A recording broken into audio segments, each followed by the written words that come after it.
जय गुरुदेव।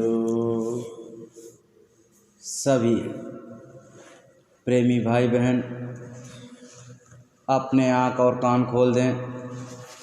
सभी प्रेमी भाई बहन अपने आँख और कान खोल दें। सत्संग का समय हो रहा। जय गुरुदेव। परम पूज्य परम संत बाबा जय गुरुदेव जी महाराज के चरणों में कोटान कोटि बार नमन प्रणाम करते हुए यह विनय विनती करते हैं कि हम सभी जीवात्माओं का कल्याण करें। हम सभी जीवात्माओं को इस काल और माया के देश से निकालकर अपने सच्चे घर सतलोक सचखंड ले चलें। हमें अपनी दया दुआ देकर इस दुख और पीड़ा से निकालें।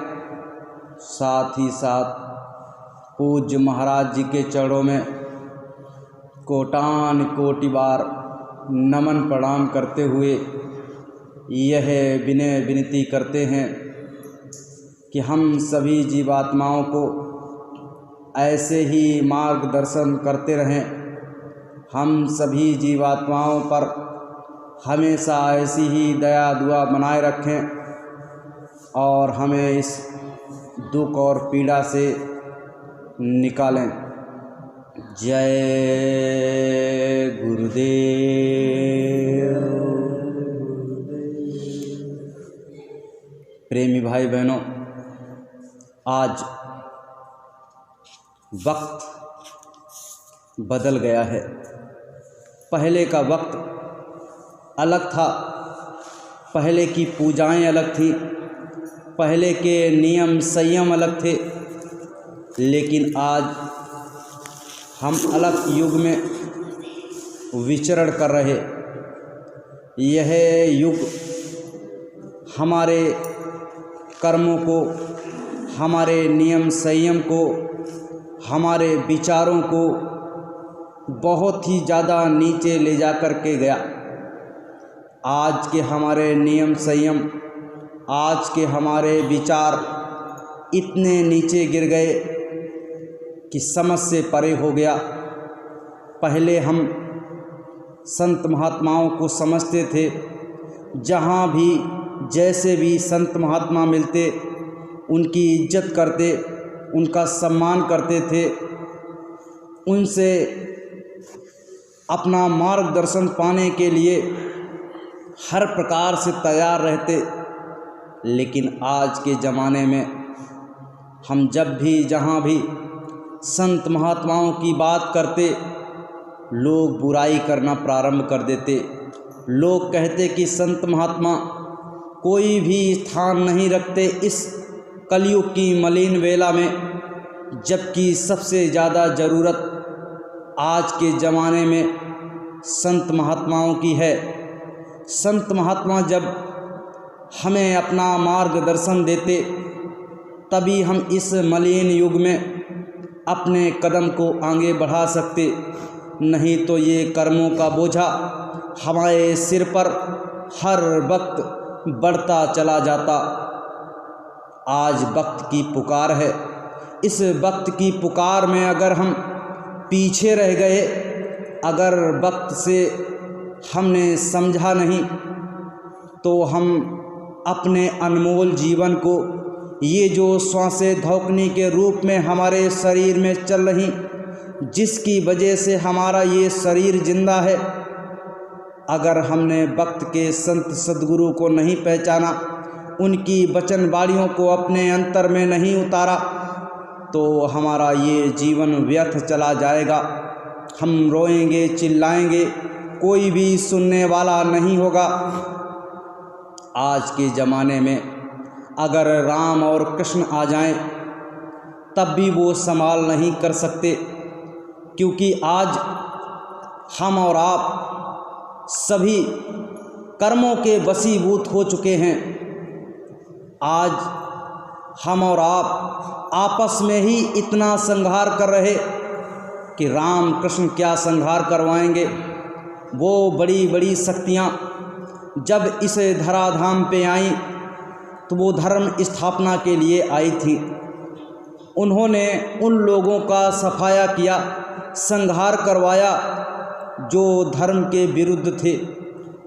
जिन्होंने धर्म को गिराना चाहा उनका संहार करवा दिया। लेकिन आज हर एक व्यक्ति एक दूसरे के विरुद्ध खड़ा हुआ है। किसको बचाएंगे, किसको मरवाएंगे, किसका संहार करेंगे, अब सोचना और समझना बड़ा ही मुश्किल हो गया। हर व्यक्ति अपने आप में राजा बना घूम रहा। कोई भी व्यक्ति ये नहीं चाहता कि मैं किसी से कोई भी राय लेकर के काम करूँगा। हर व्यक्ति अपने जीवन में ये चाहता मैं स्वयं का राजा हूँ, मैं जो भी सोचता हूँ, मैं जो भी करता हूँ, मैं जो भी कहता हूँ वो सब कुछ सही है।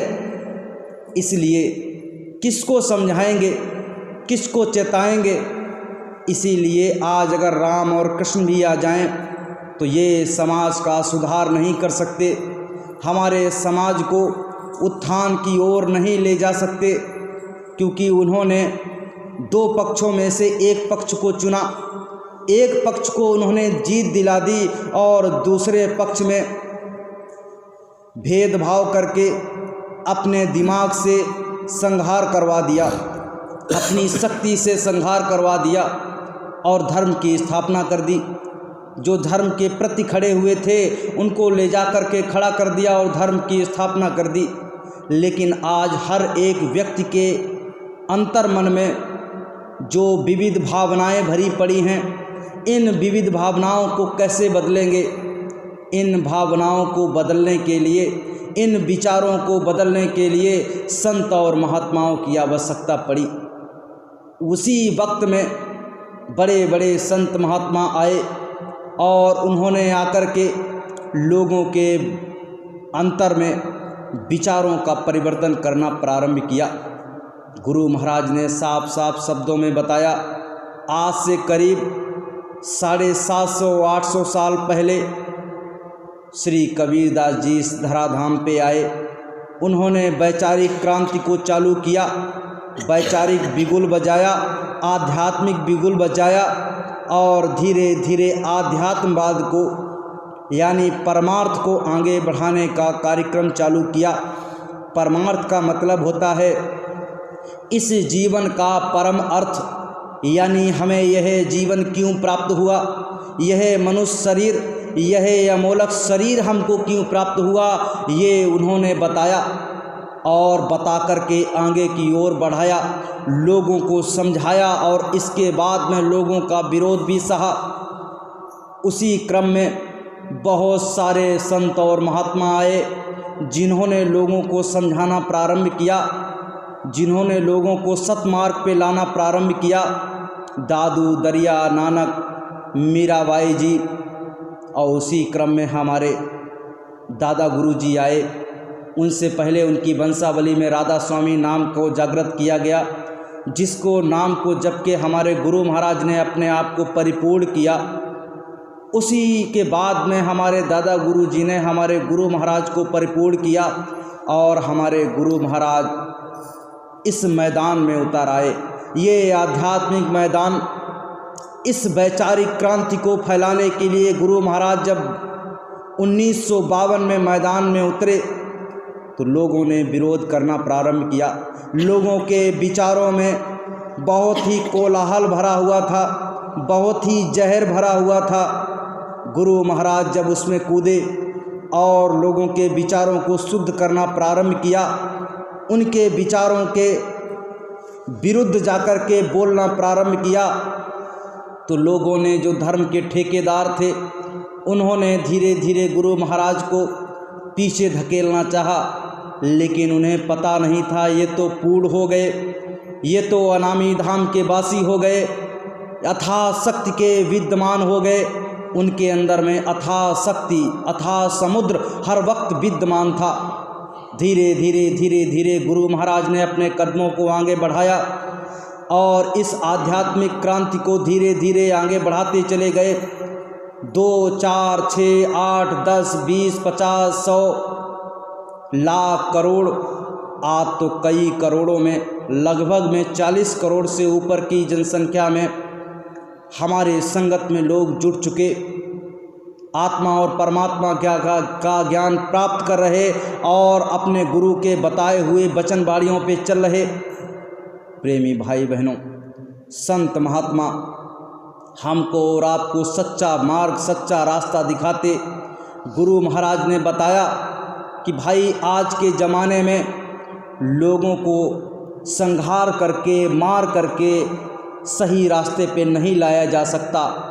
उनके विचारों में परिवर्तन करके, उनको सतमार्ग दिखा करके, उनको सहारा दे करके, क्योंकि हम और आप इस समय विचारों के दलदल में गिर चुके हैं, काल और माया का जो अंधकार है उसमें गिर चुके हैं।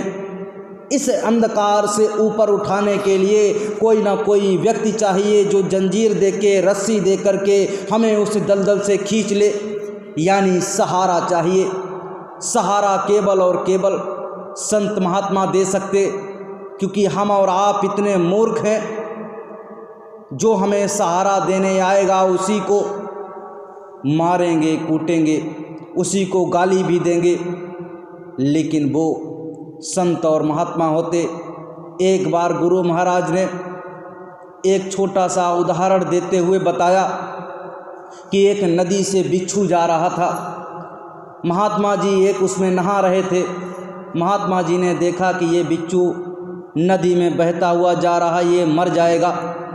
उन्होंने बिच्छू को अपने हाथ पे जैसे ही लिया, बिच्छू का स्वभाव है कि डंक मार देना। जैसे ही महात्मा जी ने अपने हथेली पे लिया, बिच्छू ने डंक मार दिया। महात्मा जी ने दर्द के मारे छटपटाए, उसको फेंका, फिर से वो डूबने लगा। फिर से महात्मा जी ने अपने हाथ में उसको ले लिया और फिर से उसने डंक मार दिया। ऐसा 2, 4, 5 बार हुआ और एक बार की महात्मा जी ने उसे उठाया और बाहर फेंक दिया। बाहर खड़े एक शिष्य ने देखा, आकर के महात्मा जी से कहा, गुरुजी, अरे आप ऐसे जीव को क्यों बचा रहे? उसे पता नहीं कि आप उसे बचा रहे और वो बार बार आपको डंक मार रहा। महात्मा जी ने कहा, अरे पगले, अरे बच्चे, तू अभी समझ नहीं पाया, उसका काम है डंक मारना और हमारा काम है उसे बचाना। जब वो अपने काम को नहीं छोड़ सकता तो हम अपने काम को क्यों छोड़ें? हम अपने काम से क्यों पीछे हटें? ये समझदारी की बात जब उस शिष्य को पता चली तो उसने कहा, बात तो ठीक कह रहे, इसीलिए इस समय सहारे की आवश्यकता है। संत और महात्मा हमको सहारा देते। पहले के ज़माने में लोग जो है संत महात्माओं के पास जाते, उनसे विचारों का संघर्ष करते, उनसे कहते सुनते, जो भी उनके जीवन में समस्याएं चल रही होती हैं उनको बताते और इसके बाद संत महात्माओं के द्वारा दिए हुए मार्ग पे चलते। लेकिन आज कोई भी किसी की बात नहीं मान रहा। कहते हैं, बहुमत तियमत बाल मत, बिन नरेश को राज, सुख संपदा की कौन कहे, प्राण बचें बहुभाग। आज के ज़माने में केवल और केवल संत महात्माओं का सहारा चाहिए। वो संत महात्मा जब सहारा देते हैं, वो नाम की डोरी जीवों को पकड़ा देते हैं कि लो ये नाम की डोरी पकड़ो और इसके सहारे से धीरे धीरे धीरे धीरे इस अंधकार से, इस भव सागर से, इस दलदल से निकल चलो।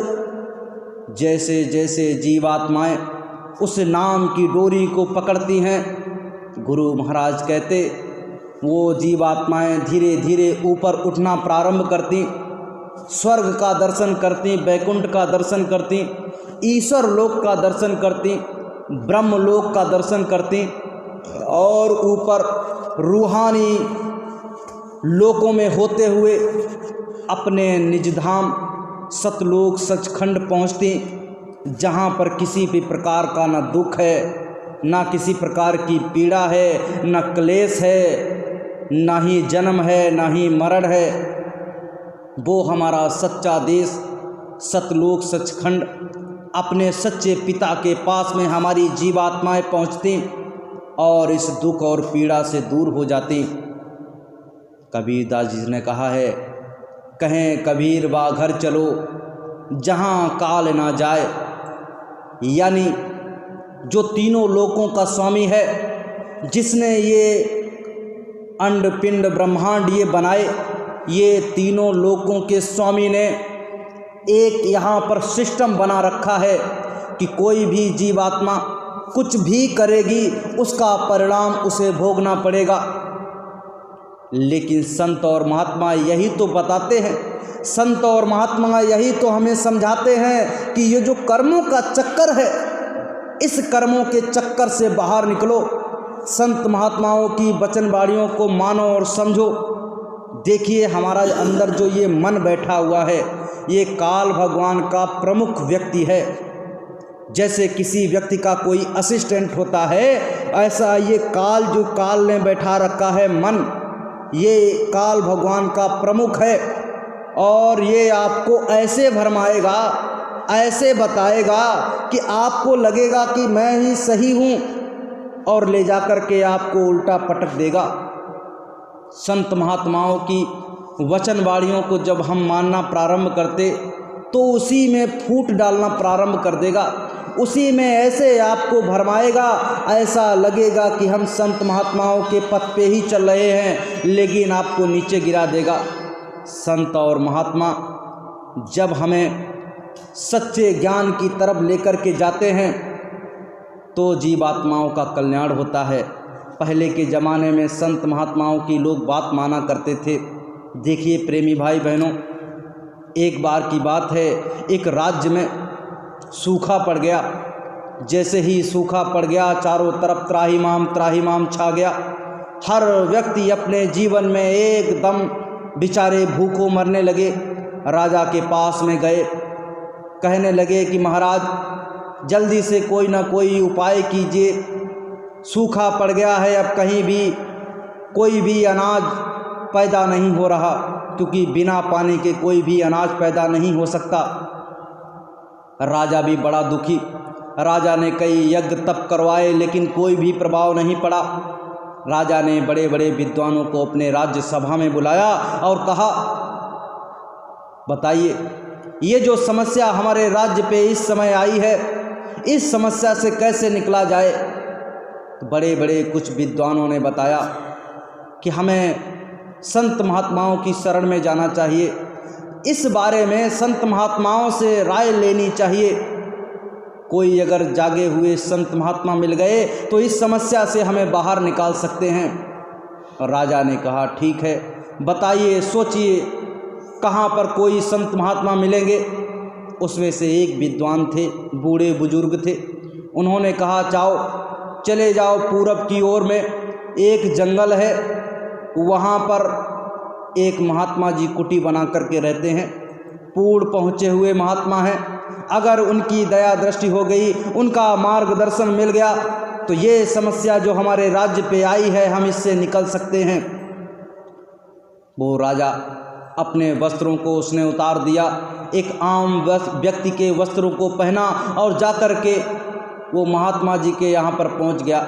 महात्मा जी समाधि में लीन थे और उसने क्या किया, 2, 4, 5 दिन 10 दिन वहाँ रह कर के धीरे धीरे साफ सफाई आसपास की। तब तक महात्मा जी की 10-15 दिन में जैसे ही समाधि टूटी, उन्होंने सामने देखा राजा वहाँ पर एक व्यक्ति, वो तो तरकाज थी, वो तो जानते। उन्होंने कहा, अरे राजन, तुम यहाँ क्या कर रहे, क्यों यहाँ साफ सफाई कर रहे। राजा भाग के गया, उनके चरणों में गिर गया, कहने लगा, हमारे राज्य पे एक बहुत बड़ी समस्या आ गई है, सूखा पड़ गया है, सभी लोगों बहुत त्राहिमाम मच गया है। राज्य में जो गोदाम में गल्ला भरा हुआ था, धीरे धीरे वो भी समाप्ति की ओर जा रहा। अब हमारे लोग जो है भूखों मर जाएंगे, इस समस्या से निदान कर दीजिए। कोई मार्गदर्शन कर दीजिए, कोई रास्ता बता दीजिए। महात्मा जी ने कहा जाओ जाओ अपने राज्य में लौटो, मैं आ रहा हूँ, मैं आपकी समस्या को दूर कर दूंगा। महात्मा जी अपनी कुटी से चले, राजा अपने राज्य में गया। महात्मा जी उसके राज्य में जाने के बाद में उन्होंने क्या किया, नाचना प्रारंभ कर दिया। नाचते चले गए, नाचते चले गए, नाचते चले गए। जब तक पानी नहीं बरसा तब तक नाचते रहे और पानी बरसने लगा। सारी जमीन एकदम हरी भरी हो गई, पानी से गचागच भर गई। राजा आया, राजा ने कहा, अरे महात्मा जी आपका बहुत बहुत धन्यवाद। अरे आपकी वजह से हमारी सारी जनता एकदम सही मार्ग पे आ गई, अब सबको भोजन मिल जाएगा। महात्मा जी से राजा ने कहा कि जरा इनसे युक्ति पूछ लें, ये कौन सी युक्ति है जिसकी वजह से ये पानी बरस गया। लोगों ने बताया कि महात्मा जी नाचते रहे, इसकी वजह से पानी बरस गया। राजा ने जब महात्मा जी से पूछा कि बताइए कैसे, ये कौन सा तरीका है, ये कौन सा ये जो नाच है जिसकी वजह से ये पानी बरस गया। महात्मा जी ने कहा, ये कोई तरीका नहीं है, ये कोई नाच नहीं है जिसकी वजह से पानी बरस गया। हम तब तक नाचे जब तक पानी नहीं बरस गया। यानी वो भगवान के सच्चे भक्त थे, सच्ची जीवात्मा थी। और वो जीवात्मा जब नाचते नाचते उनके पैरों में छाले पड़ गए, उनको दर्द होने लगा। उनके तात्पर्य को जब उस परमपिता परमात्मा ने देखा कि वो किस लिए नाच रहे, तो उनके ऊपर दया दुआ की और वो पानी बरस गया। इसीलिए प्रेमी भाई बहनों, हमको और आपको उस हद तक जाना है जिस हद तक हमें वो अपनी मंजिल प्राप्त हो जाए। अपने आप को इतना तपा दीजिए, इतना खपा दीजिए कि वो देने वाला ऊपर से एकदम नरम हो जाए। उस देने वाले को एकदम ऐसा लगने लगे कि अब रहा नहीं जाता, अब दे दो जो इसको चाहिए। उस परम पिता परमात्मा के सामने अपने आप को समर्पित कर दो। अपने आप के पास में जो भी हमारे पास में है वो सब कुछ दे दो कि लो, हमारा सर्वस्व आपके ऊपर निछावर है, आपके चरणों में निछावर है। हमें इस काल और माया के जाल से निकाल लो, इस दुख और पीड़ा के जाल से निकाल लो, ये जो जन्म मरण का चक्कर है इससे हमको निकाल लो। तो वो परम पिता परमात्मा निर्दयी नहीं है। हमारी जीवात्माओं की चीख और पुकार सुनकर ही वो इस धराधाम पे मनुष्य शरीर धारण करके आया और हमको और आपको चिताया। ऐसे परम पुरुष हमको और आपको मिल गए, सच्चा मार्ग मिल गया, सच्चा रास्ता मिल गया। अब हमको और आपको चाहिए कि अपने गुरु के बताए हुए वचनों पे चलें। गुरु महाराज निगवा में 7 जुलाई 1975 में जब काफिला निकाले तो उन्होंने ऐसा एक जन जागरण किया। साइकिल यात्रा गुरु महाराज निकाला करते, स्वयं साइकिल को चलाते और उनके साथ में लाखों लोग भी साइकिल को चलाते।